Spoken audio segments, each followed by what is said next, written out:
Is ODM party ready for the presidency in 2022?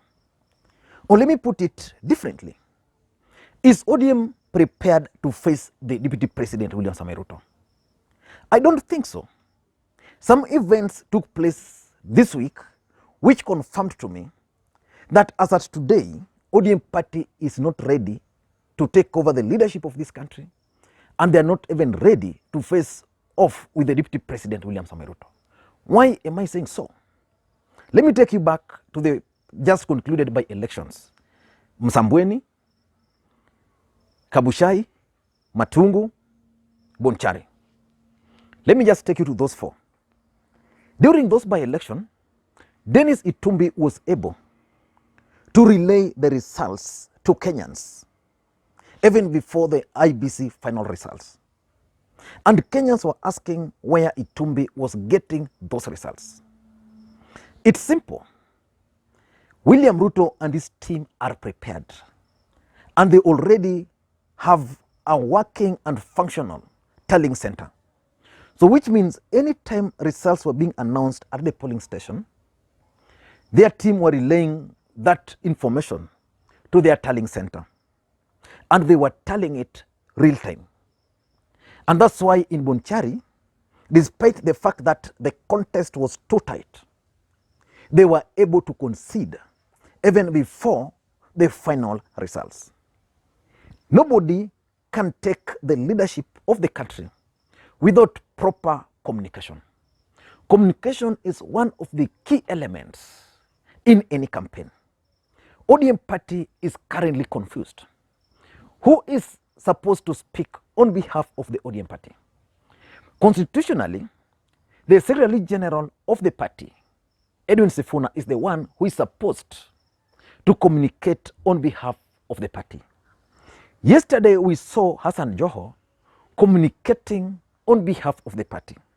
And later on, Edwin Sifuna also tweeting something which Hassan Joho's statement was actually contradicting.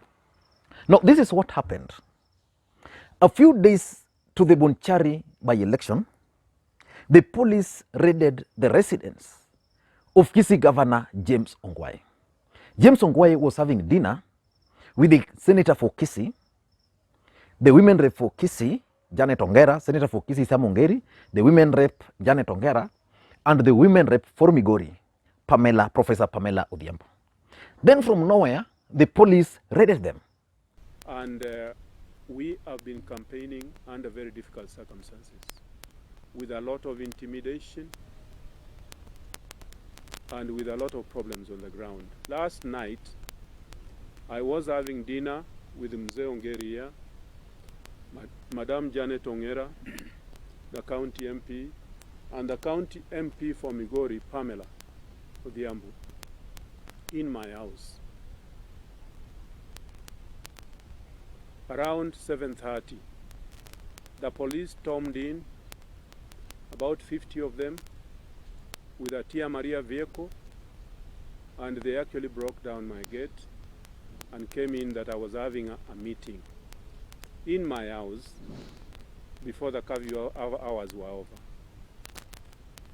I found it a very sad thing for this country, because I am not a governor by accident. I was appointed, I was elected by the people of Kisii County.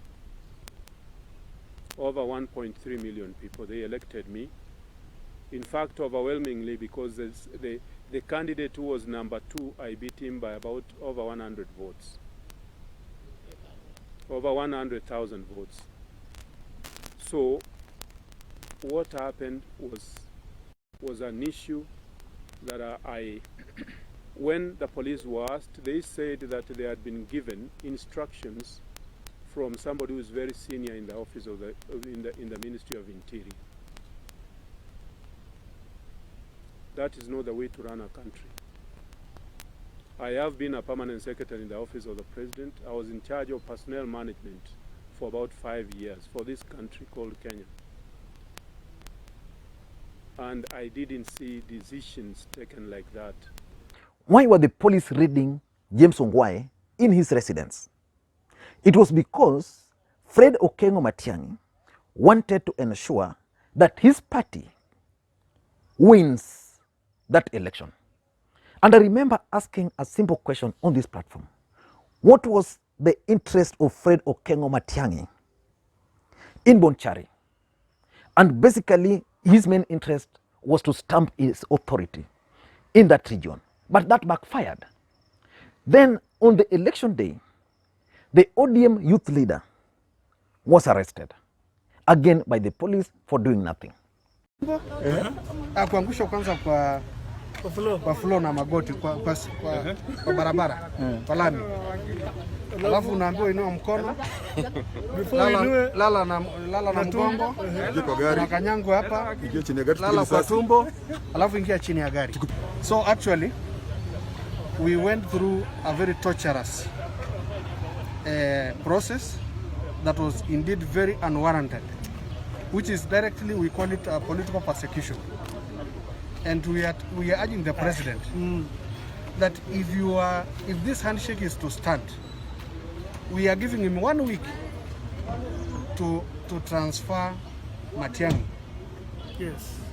to environment and pick the environment guy, Mr. Tobiko, to that ministry, because this is now a total abuse of power.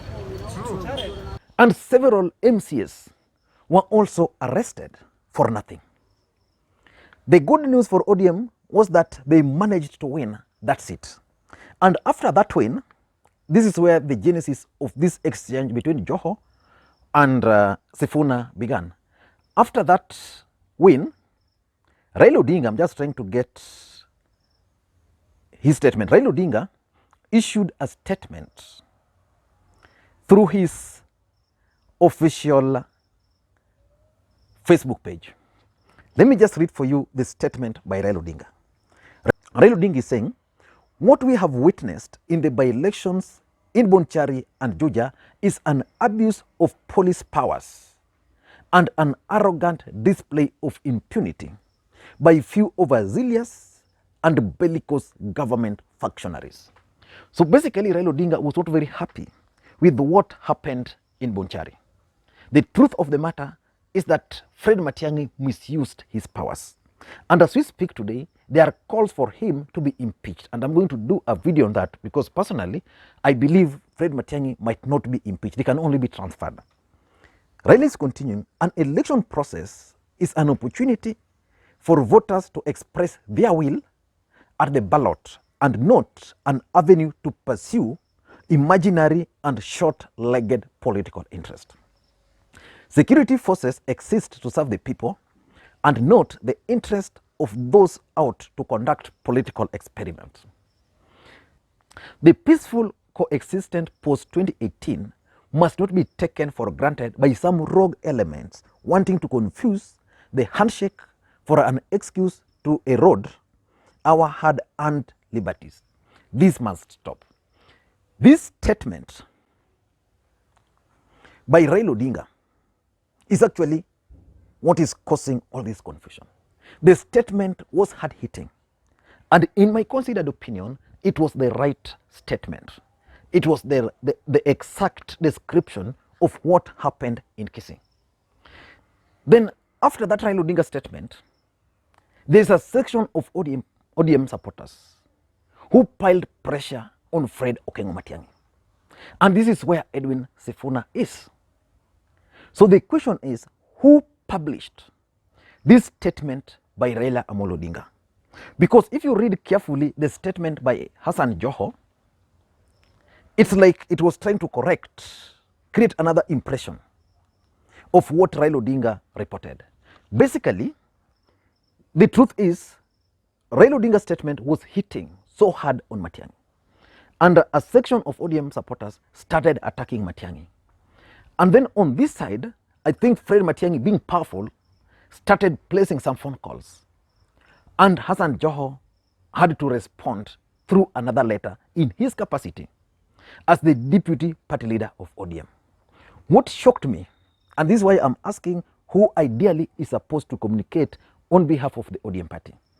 What shocked me is the mere fact that Hassan Joho's statement was actually again shared on the official page of Raila Odinga and retweeted again on his official pages. Now, let me read for you Hassan Joho's statement, and because I want to try and figure out what's really happening. Is Matiangi this powerful to an extent that ODM is being forced to issue this statement, issue this other statement, and issue this other statement? The Hassan Joho statement has not been shared anywhere in the ODM official pages. It has not been shared anywhere. But on Raila Odinga's page, it's there.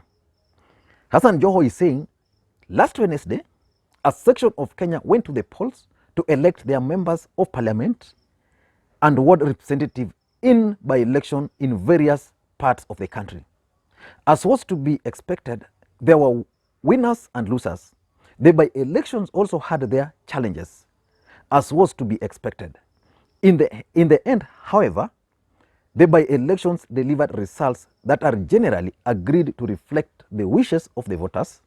Is continuing. These elections are now gone. Others are on the way. None of them will be indicators of what lies ahead or in our politics. Our experience in this country is that by-elections are never true indicators of what next general elections will look like.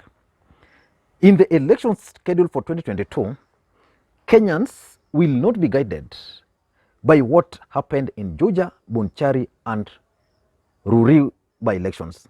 The reality should make us sober up, put those by-elections in the past, and focus on what really matters to Kenyans right now. Now, the issue here, what really matters to Kenya? If Fred Okengo Matiangi can use his powers to do whatever he did, and then we want to assume that's not important, and we are writing two contradicting statements, then we are wrong. Then is continuing, our country is being ravaged by a deadly pandemic that has come with enormous social and economic burdens. We have no time to waste in activities that add no value to the lives of our people. I want to assume he's talking of the impeachment on Matiangi, because even the Jubilee side are not happy with Matiangi. Ruto side are not happy with Matiangi. The ODM side is also not happy with Matiangi. So basically, Hassan Joho is rallying support for Matiangi and is continuing. It is time for both winners and losers to end all the blame games, the grandstanding extended celebrations and lamentations, and focus all our energies on uniting the country to fight the coronavirus pandemic, help those in need, and invest in economic revitalization and recovery. The country cries for unity of purpose. We have no options but to provide it, whether we won or lost in the by-election. Only unity of purpose will enable us deal with the challenges we face, regardless of our political parties and how we performed in the by-elections. The fixation with the past can only make us lose sight of the present and future challenges. Let's come together and deal with the present and approaching challenges. The truth of the matter is that ODM party won in Bonchari, but they won under a very difficult circumstance.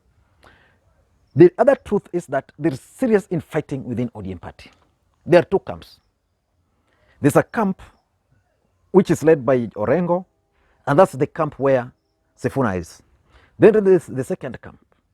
Now in Bonchari, Sifuna was actually the face of that campaign. The truth of the matter is that the governor delivered. But Sifuna was now the face because he was the only senior politician from ODM side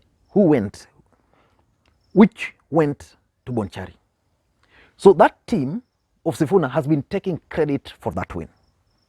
And then there's the other camp in ODM party which feels that Sifuna should not take credit for the win. The truth is, these guys never stepped in Bonchari. Sifuna stepped in Bonchari. So after Joho's statement,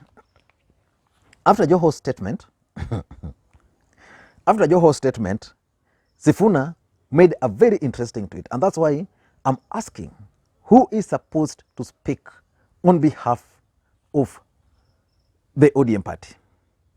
Sifuna is saying in his tweet, Let me just get it.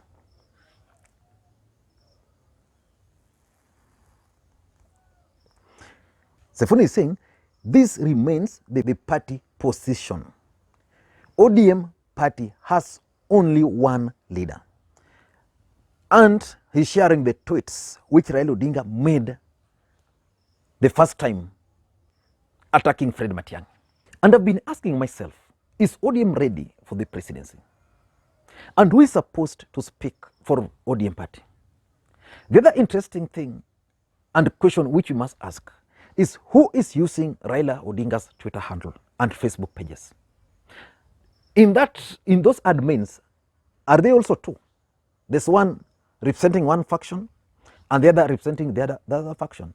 Because if Raila Odinga had pronounced himself on the matter of Bonchari, a very powerful statement which most Kenyans really resonated with, then later on someone comes with a different statement, sharing a different statement on Raila Odinga's Facebook page. I mean, I found that to be very interesting. Raila Odinga is the party leader. Why should he share a statement by Joho? Why? Well, that statement is not in the ODM official Facebook page and Twitter handles. Communication is something which ODM party must invest in. The second thing they must do is to avoid unnecessary competition. Why are they competing? Even in the Building Bridges Initiative process, they are fighting. Who should be what, who should be what. Right now, James Orengo and Otinda Molo have been appointed as some of the lead lawyers. Their team are already bragging out there. Why are they bragging? So the truth of the matter is that Raila Odinga must sit with his team and agree that on any matter dealing with ODM party, Edwin Sifuna as the Secretary General of the party will be communicating. In fact, we've even witnessed a situation where the ODM chairperson, John Mbadi, is issuing a statement. Sifuna issuing another statement. What for that? So ODM must fix its communication strategy. As things stand today, they are not ready for the presidency. They are not ready to face William Samoei Ruto. That's the honest truth. And personally, as someone who once operated in ODM party, I think if things are going to continue like this, then they are going to be disappointed. When Nyong'o was the Secretary General of the party, he would issue just a two-line statement, and that would be the end of it. Thank you guys, and please may you have a good day. And by the way, there is this talk about Fred Okengo Matiangi's impeachment. I don't think Fred Matiangi will be impeached, and I'm going to do a comprehensive analysis. On this video, I was trying something else. So I think you guys have also noted what I was trying. Thank you guys, and please may you have a good day.